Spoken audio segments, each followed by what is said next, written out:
G'day and welcome to the Cove Podcast. I'm Lieutenant Colonel Chris Johnson, and today we're going to have a chat with the Deputy Chief of the Australian Army, Major General Chris Smith, about the Defence Strategic Review.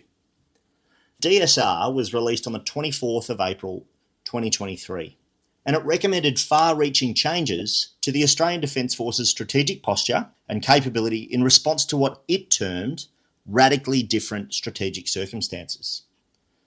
Now, the DSR focuses on three things. First, a specific threat being posed to Australia's interests. Second, an integrated all-domain force with an emphasis on long-range precision strike. And third, a strategy of denial, and more particularly, deterrence by denial. It implies a focus for the Army on land-based long-range precision strike, land-based air and missile defence, and close combat from or through fortified positions from the sea. And that's what we call littoral manoeuvre. The DSR has drawn its fair share of criticism, so I'm keen to explore this in more detail with Major General Smith and get his thoughts on what it means for the Army. Sir, can we first talk about the threat? How is it any different to the threat that we faced in the past? Yeah, I think in some ways it's not entirely different. We've faced something similar to what we face now in the years before the Second World War. In fact, even Australia's involvement in the First World War was a function of concern about the Japanese threat. So that idea of a major threat in our region, a conventional threat, and the Australian government having to take sort of a whole range of actions to address it is not a new thing. But we haven't seen something like that, at least probably since the end of the Second World War. Most of what we did in the years past was related to the post-World War II, post-colonial problems that we dealt with, and sort of the peripheral Cold War communist spread challenges, and then of course the post-1990 supposed end of history peace dividend and the wars on terror and so on. So it's new for us probably since the 1940s, this level of threat. I'm not going to name it, but we know what I'm talking about. Yeah. So we talk about the DSR presenting us with a new focus. Yeah. I just want to read a couple of quotes out to you and get your thoughts. So the first it's about change. The rate of change in strategic circumstances is unprecedented. The next quote is about integrated review. Defence policy and programs must conform to general government policy, be integrated with foreign and fiscal policy, and reflect the weight of competing demands. The next one is about the US alliance. It's prudent to remind ourselves that the US has many diverse interests and obligations, and our alliance with the US is central to our strategy. And then finally, investment into capability, including submarines. This one says, future equipment with more advanced technology will require even more support than anticipated, such as submarines. All of those quotes I've just presented to you there were from the 1976 white paper. Mm-hmm. So is the DSR really giving us anything new? Yes, I think it does. And I don't think in some ways it's surprising that there's a commonality of language between those. If you remember, 1976 was the very first white paper, and it was the one that set us up for the idea of defence of Australia that then continued through the 80s and well into the late 90s. So I don't think that's surprising. But I think the circumstances are, absolutely different to what they were in 1976. And I think it would probably be unfair for me to say so, maybe, but you could argue that there's a potentially hyperbole in that. And I suspect if you looked at all the white papers, you'd get some sort of consistent theme. Yeah. I do believe, though, this is a different circumstance. And I suspect most of the people listening would recognise it as well. I mean, the very particular challenge we have now is, its only comparison, I think, in our strategic history is the circumstance of the Second World War and the preceding decade. So I think that is different. And of course, it's a conventional threat, and it is a conventional threat that has the capacity to project and do something near to Australia. That's the difference. 1976 there was, and we know, but the power that we were worried about was much closer to home, and not a superpower, and not with the capacity to do what we imagine this current threat can do. So there's been some criticism of the DSR. Yeah. DSR's been out for about a year now, in fact, a year to the day. Yeah. The first is that a focused force necessarily limits our response options. Yeah. So does a focus on long-range precision strike necessarily mean that all our eggs are sort of in one basket? And what happens if our strategic circumstances change and we find ourselves too specialised? Are we going to get caught out here? So I gave a speech at Fort Benning at the Manoeuvre Warfighter Conference back in, was it February or March 2022? And this was before the government changed.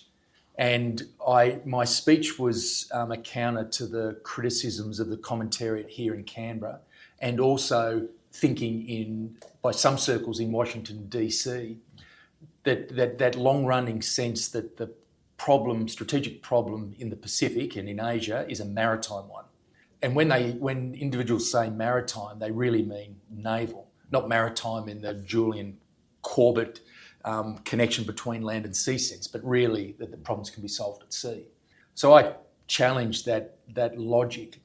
When the DSR, there was discussion about putting together the two co-leads, Stephen Smith and Angus Houston, and the way it would go, my initial concern was I can see where this is going.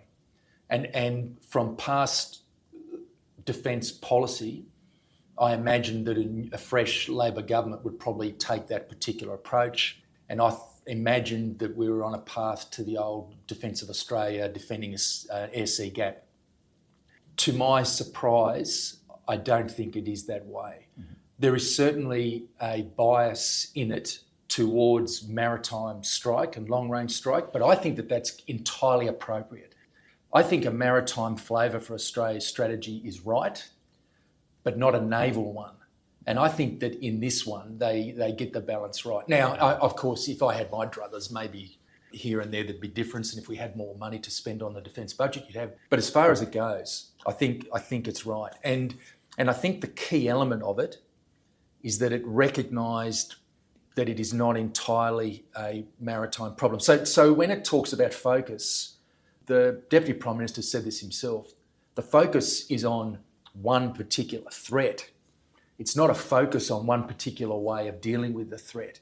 And I know that still many of the commentators sort of in that sort of traditional defence of Australia, some might say that the Hugh White influenced school, I think still conflates the idea that focus ought to be a focus on one method of dealing with it. But of course, the problem we face can manifest in many different ways. So I think that the concern is valid. I'm not entirely sure the criticism is valid, because I think within it there's ample expression of the necessity of a land force capable of combat. And if you look at one of the versions of the DSR, it uses the word explicit in describing the requirement for a amphibious capable combined arms land system. Now, I hate that. But that's a force, a fighting force that can come from the sea and push, either defend or push an enemy force away from the region. So this idea of, we'll talk, I won't address it now, but this idea of denial and its implications is my sense is a far more dynamic idea than maybe we're picking up. But no, the DSR is not entirely about maritime strike and sea control. There is a strong element of land within it. So DSR bashing has become a bit of a sport here in Canberra. It seems like sometimes we get ourselves into a bit of an echo chamber, and the more you hear, other people bashing it, the more you sort of jump on the bandwagon.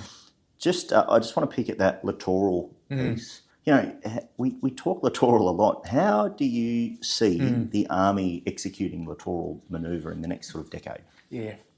Look, this is both a positive and a problem, I think, and I'm talking frankly. Firstly, I'm not particularly a fan of the term, personally, littoral manoeuvre.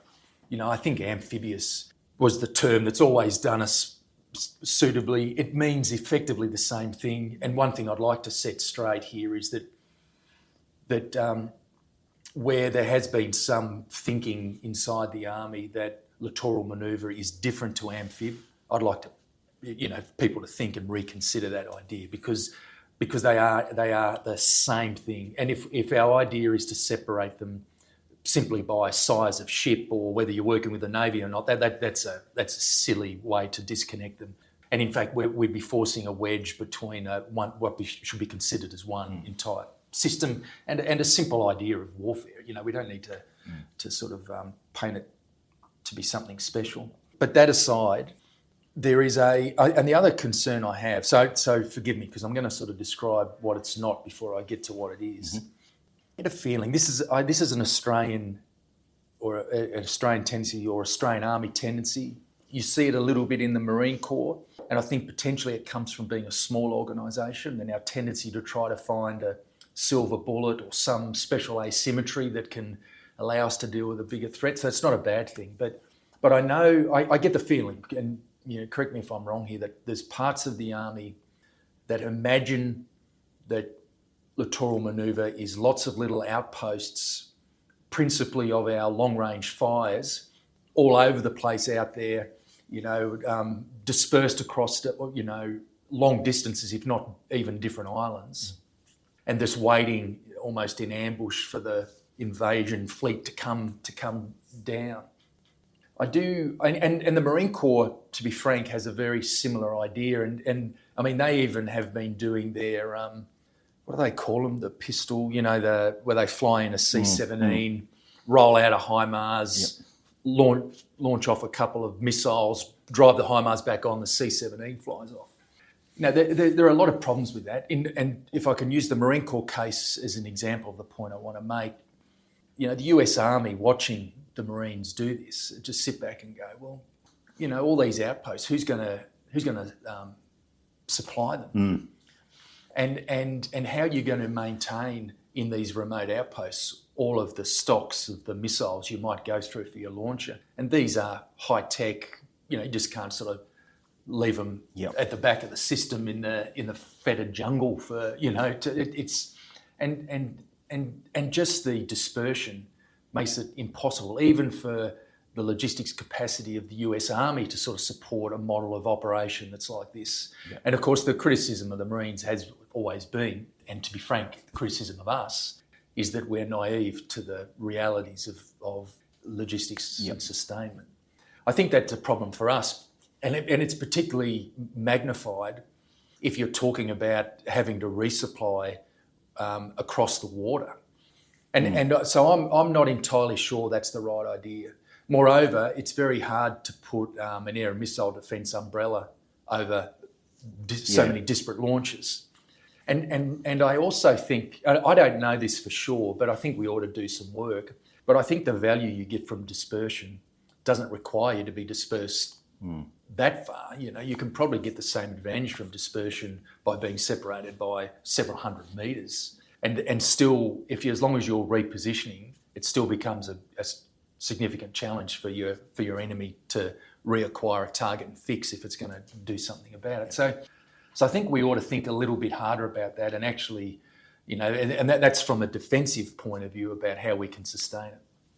The other part of littoral manoeuvre is that I think, and this is why the DSR uses the specific terms amphibious capable combined arms land system, is that almost like the British and the Falklands, we need to be able to come from Australia across the sea, land on let's just say one of our offshore territories, but potentially with the request of somebody in the region, if they needed it, to there, and then we need to be able to to force a lodgement, because you can imagine potentially an enemy seeking to get advantage by a fait accompli seizure, positioning missiles within range of Australian cities, and then use that as a bargaining chip for a political bargaining chip. So I think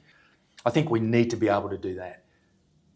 That is a significant challenge, and I probably get in trouble for saying this, but I'm not sure that we could do that without fighting side by side our Americans, at least as a minimum from a logistical point of view. And forgive me, I know I'm talking a lot here, mate, but can I also say we have exemplars of that type of thing.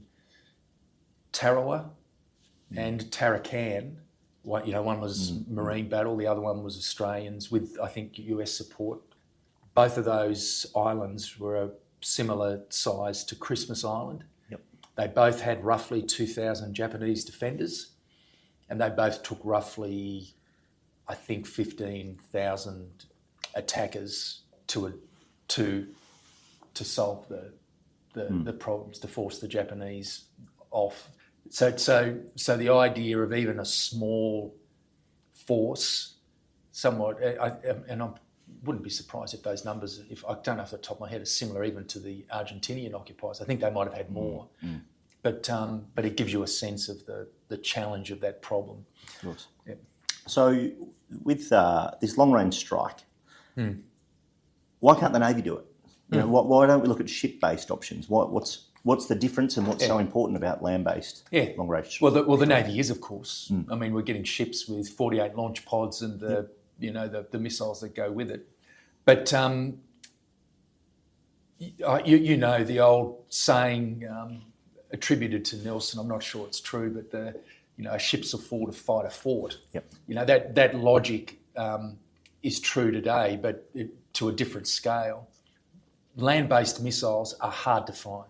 The reason that China is putting most of its DF-27s and 17s and so on onto mobile launches is that if you move them regularly, the challenge of setting up an operation to destroy them, particularly from the air, it becomes really hard. You can't fix if they're constantly moving. So if you can hide these things and move them, it's very hard to find them and destroy them. So I think that's one reason. The other obvious reason is that if you lose a HIMARS system and you lose the crew, you lose a few missiles that are with it, you lose a destroyer with 48 launches, you lose the several hundred people, the platform, which takes a year to build again, and you lose all of the missiles and so on that go with it. So I think that there are huge advantages, and I understand that's why the government decided to get twice as many HIMARS, recognising the advantage of land-based maritime strike.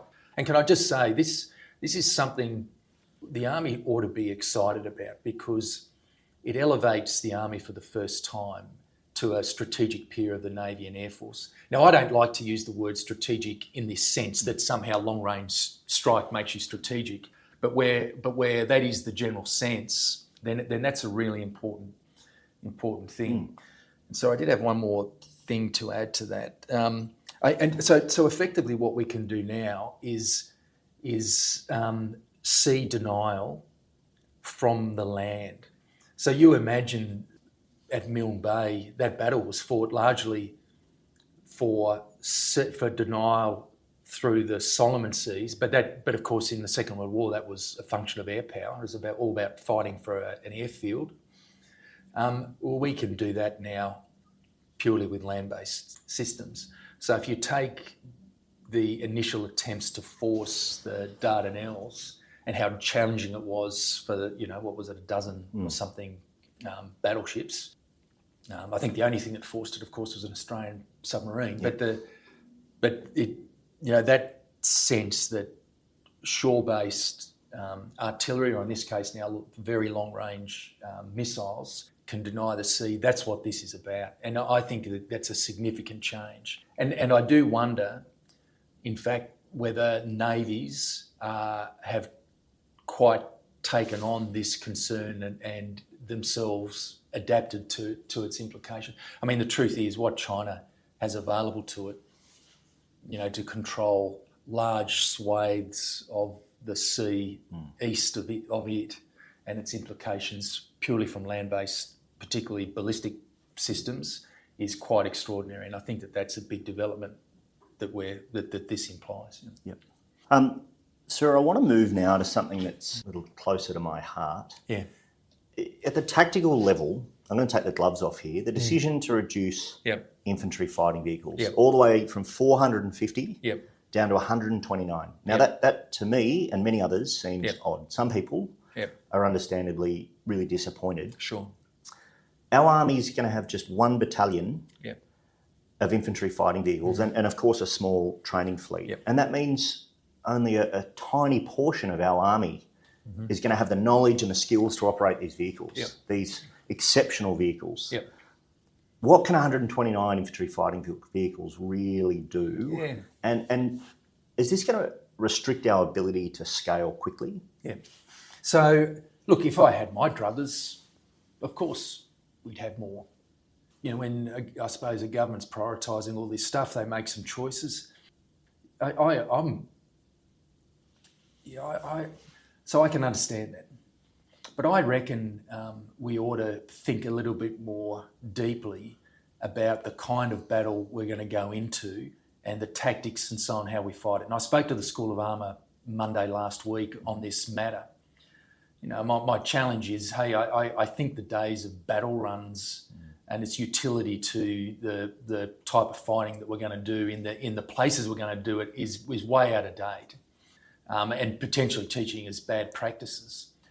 And I can't imagine, because I imagine that, the types of places I just mentioned a moment ago where we might have to actually act in the offence, these are places that resemble more of Gona or Buna or Ballypapan or Labuan or Tarakan or even Guadalcanal, these types of fights. The capacity...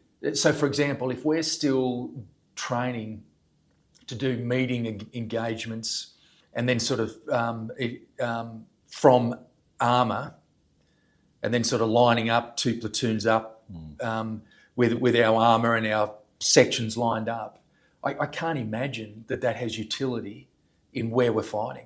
And adapting how we use armour and infantry and engineers in intimate cooperation that looks more like what we'd adapted from North Africa coming back to fight in New Guinea and Borneo and Bougainville and so on is probably where we ought to be.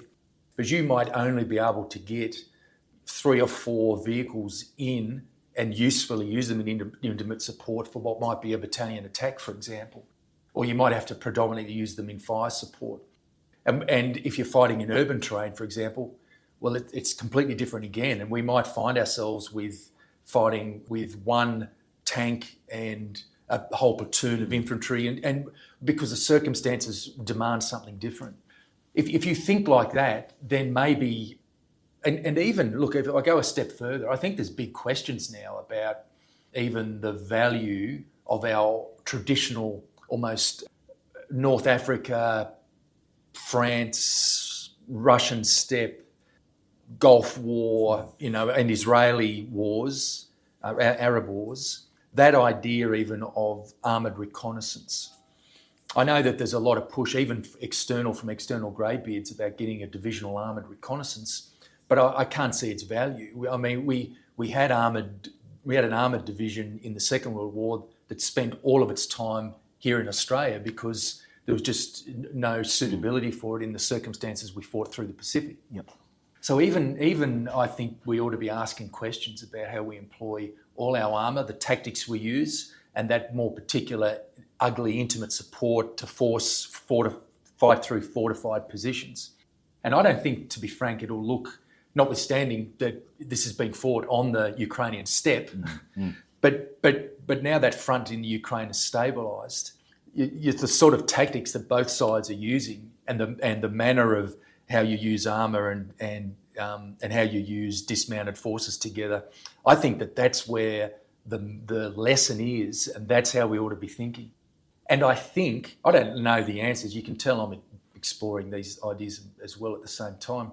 But I think if you think like that, then all of a sudden 129 IFVs and 75 tanks have an entirely different sense of their total capacity for the fight.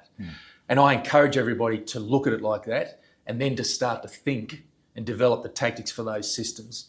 But to the extent we're still doing sort of racing across sort of open country, we probably need to look and start adapting like we did when we come out of North Africa back to, and then started to refocus on a new kind of fighting. We're probably at a moment we need to do the same. So that's a long answer, mate, but hopefully that at least gives food for thought. Look, the other point I'll make is on the matter of being able to expand the force if necessary. I don't worry too much about that, and I get the sense that the government has this on their mind too, that we're going to put a factory in Geelong. Once you've got a factory and you've established the workforce and the process to be able to produce these, that's where you draw your capacity to expand. And scale. Scale, yeah. And the truth is, we'll be expanding all our force from a very small base. I mean, the army by any standard is still very small. So I don't think that problem of expansion from a small base of IFV is any different to the problem we will have from expanding from the base of any of our capabilities, to be frank. So just on that, they say that nations mobilise, armies scale. So more broadly than just the IFV project, how well are we set up to scale and scale quickly if we need to? Yeah, look, I don't agree with that. In fact, I disagree strongly with that idea that nations mobilise, armies scale, because it misses the point that they're two entirely different things. I don't like the word scale. I prefer to say expand. It's about expansion of the army. Mobilise is simply the idea of making mobile. We mobilised one RAR and some attachments to go to Somalia. We mobilised a whole number of units on a sort of 6 to 9 monthly basis to go to.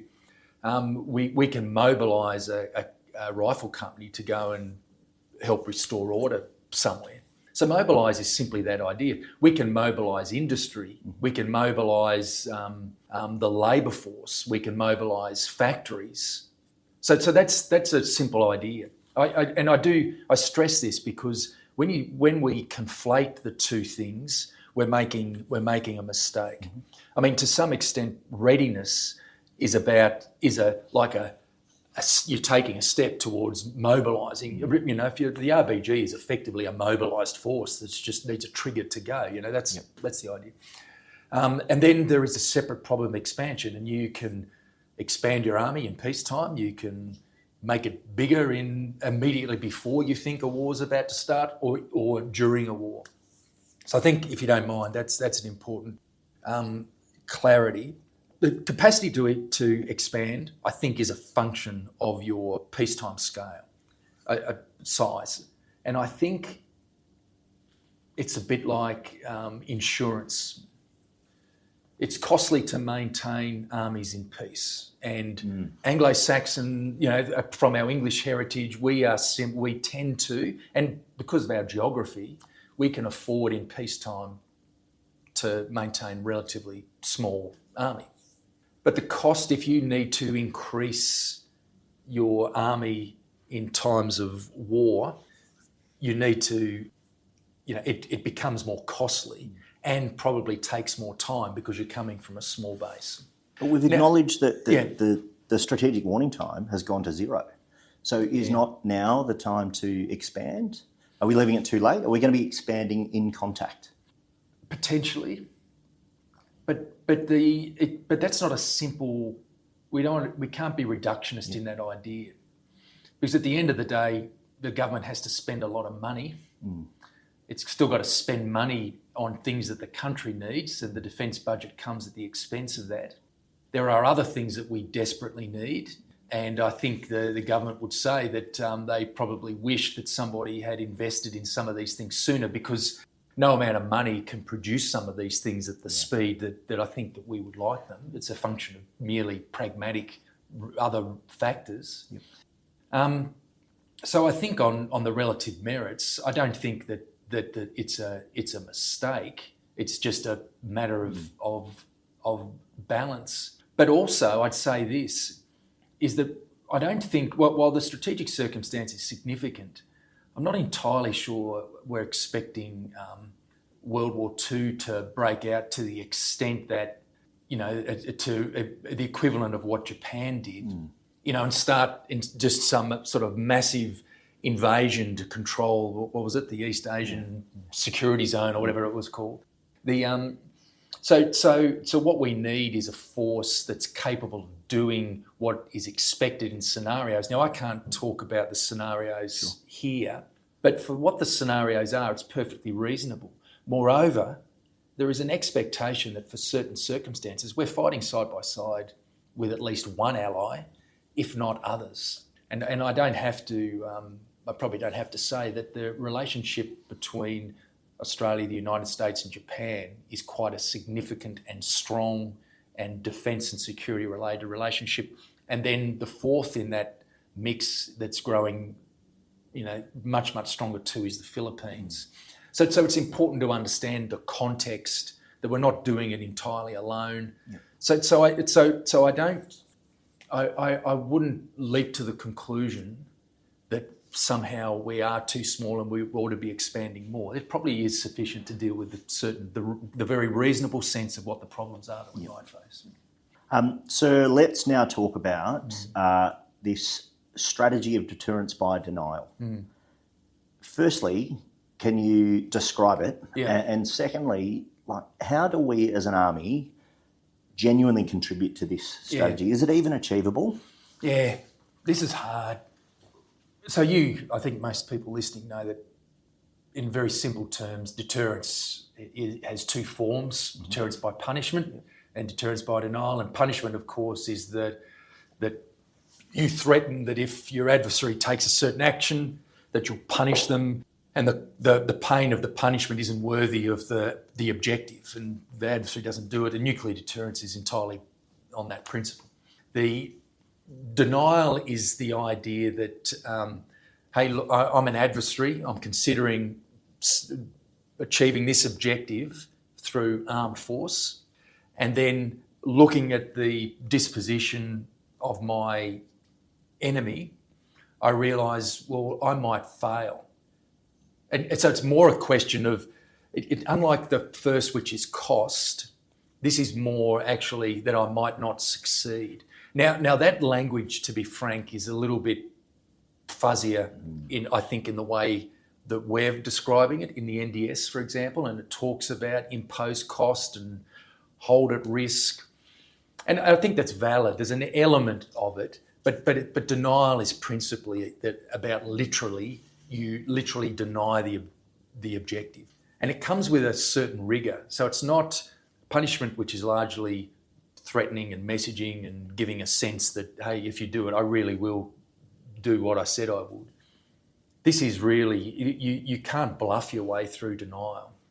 So if you want to, as an example, deny an adversary seizing one of your offshore territories, you literally have to be able to do it. And to some extent, you've got to have demonstrated it to your potential adversary so they can say, now it doesn't, examples of this, of course, are NATO, conventional forces, Western Europe through the Cold War, and ever since the end of the Korean War, even right now, the disposition of South Korean and American troops to keep the North at bay.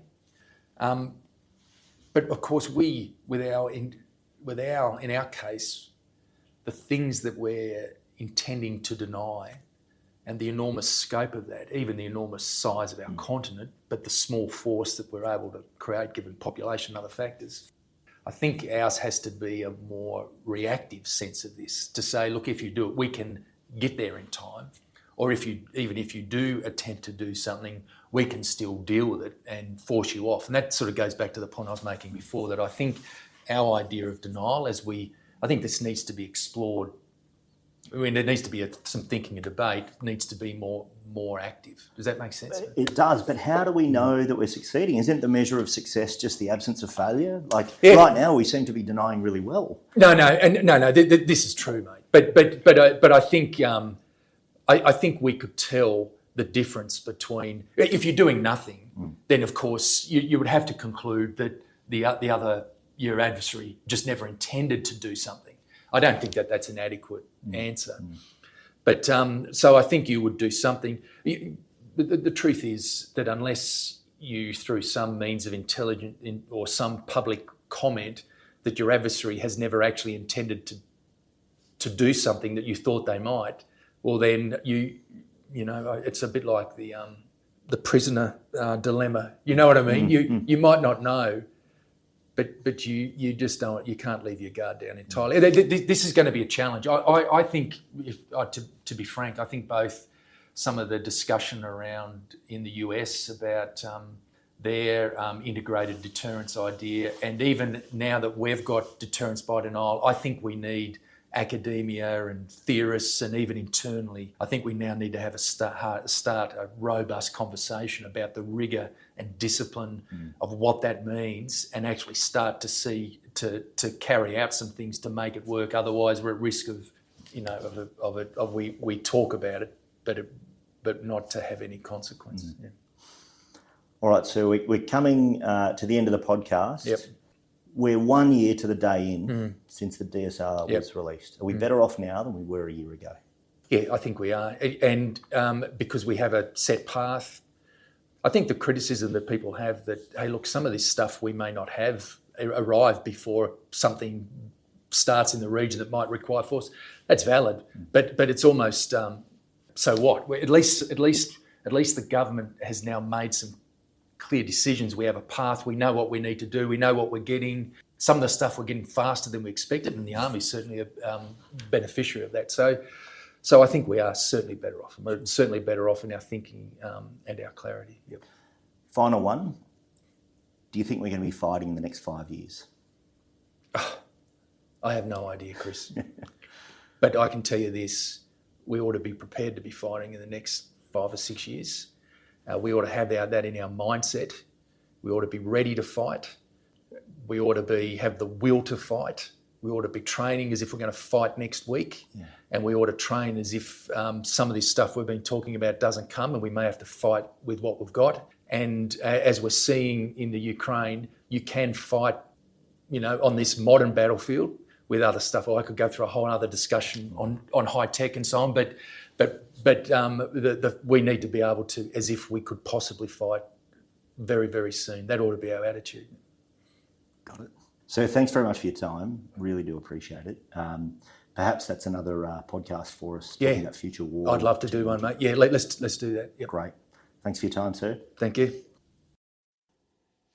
That brings us to the end of this edition of the Cove Podcast. I'm Lieutenant Colonel Chris Johnson, and we've been chatting about the Defence Strategic Review with Major General Chris Smith, Deputy Chief of the Australian Army.